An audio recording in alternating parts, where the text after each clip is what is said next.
dadka wanaagsan isma beddesho dabeecaddoodu si walba ay isku beddesho xaaladdoodu qofka deeqsiga ahi wuxuu ahaanayaa deeqsi xitaa haddii uu noqdo faqiir aan wax haysan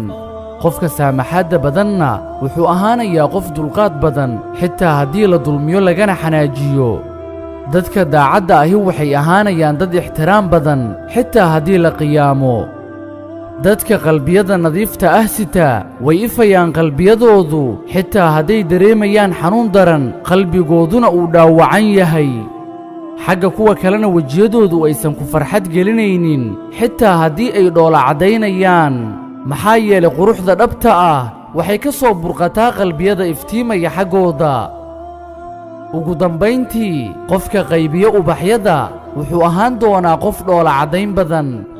qofka cadarada iibiyana wuxuu ahaan doonaa qof udgoon badan ogow wanaagaad bixisid waad helaysaa abaalkiisa alla weyne wuxuu yidhi hal jazaa'u alixsaani ila alixsaan wanaagga abaalkiisu miyuu ahaaday wanaag mooye haa walaal waa sidaasi waa walaalkiina yaasir mukhtaar oo idinla doonaya guusha labada daarood wassalaamu calaykum waraxmatullaahi wabarakaatu